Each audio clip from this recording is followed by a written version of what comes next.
The Niagara Ontario Health Team is building a stronger, more connected health and social care community in Niagara. They're proudly announcing the launch of its comprehensive strategic plan, and joining me to share the exciting details is Executive Director Sabrina Piluso and CEO of the Alzheimer's Society of Niagara, Teena Kindt.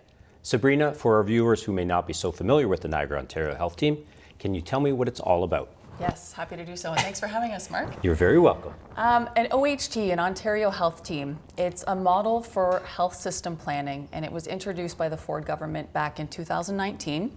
So we actually just celebrated our 5-year anniversary, 5-year birthday. Like I said, it's a model for local health system planning. So for us here in Niagara, we are a network of over 45 different health service providers and social and community service providers. And what we do is we get together on a very regular basis and we talk about health system issues. How can we do better as a system? And we'll get into what some of those examples are. And we just launched our first strategic plan, so it's covering 2024 up to 27. And it does have 6 key pillars. So we had a whole process around building this plan. The providers at the table, of course, were instrumental in providing their feedback. We had public engagement sessions. In fact, members of the public participated in some of our planning sessions. And here we are with 6 pillars. So each pillar has an overarching goal as well as more specific measurable objectives. Okay. So they are Indigenous health, system integration, and that's actually what we would like to focus on today. Primary care, the workforce, so the health human resource workforce, accountability and transparency, and safety and inclusivity. Well, that's great news, Sabrina. Can you tell me a little bit more about what system integration is? Yes, what we mean by system integration in this particular context is a well-coordinated, easy-to-navigate healthcare system. So as a patient, it's very easy for me to find the services that I need, to get them when I need it. I don't have to repeat myself 100 times or share my story with different providers. It should just be smooth and seamless. So that's what we mean, is coming together, being more coordinated as a health system for the experience of the patient. And Teena, the Alzheimer's Society of Niagara, is involved with the Niagara Ontario Health Team. Can you tell me more about your role? Yes, so in 2022, the team decided that dementia was a priority population. As we know, the incidence of dementia is growing rapidly. By 2030, we're going to be up to well over 1 million persons living with dementia. So we needed to do something because our healthcare system is not going to be able to take all of those cases. Right now, leading up, it's about 21 cases every hour in Ontario. So that's significant. So we established the Dementia Care Working Group in May of 2022. So I co-chair that along with Casey Knight from the Welland McMaster Family Health Team. There's 12 organizations that are involved that have like organizations for caring for persons living with dementia. And we also have 3 of representatives that are dealing with dementia, their care partners, and then of course the Niagara Ontario Health Team staff.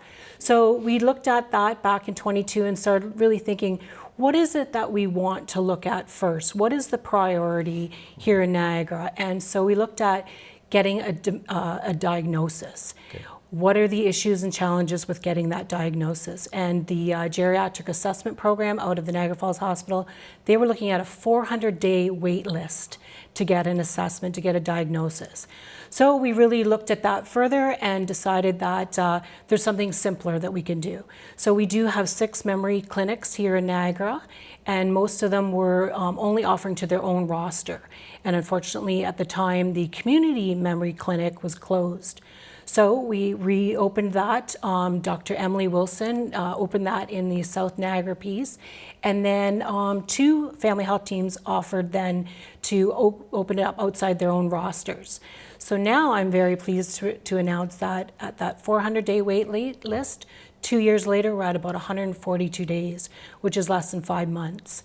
So people are able to get a diagnosis sooner, and if they get a diagnosis, they can be connected to services such as the Alzheimer's Society, and that's where education and living well with dementia, that will prolong going into long-term care. And we know that it'll be about a year and 7 months more of staying in the community than if they weren't connected to any services.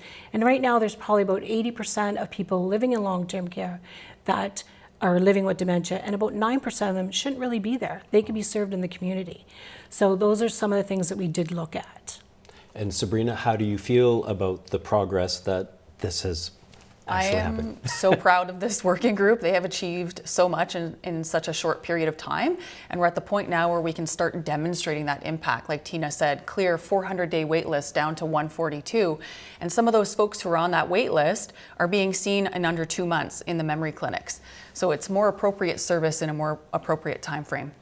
Well, ladies, we're almost out of time, but I know there's so many pillars, and we'd like to have you back in the new year to talk about it. And Teena, if we can have you back from the Alzheimer's Society of Niagara, talk some more.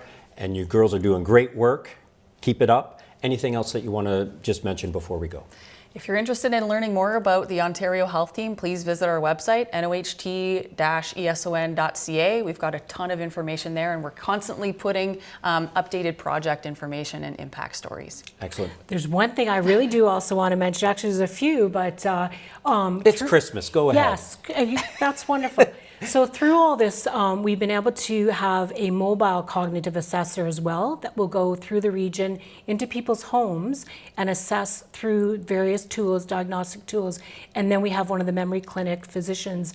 They look at that, they produce the diagnosis, and then the person comes into the memory clinic. So lots of different variations to get that diagnosis, and so people can connect with Niagara Medical Group that we could provide that website as well. Excellent. Sabrina, Teena, thanks for all the great work that you're doing, and we'll definitely have you back in the new year. Thanks, Mark. Thank you.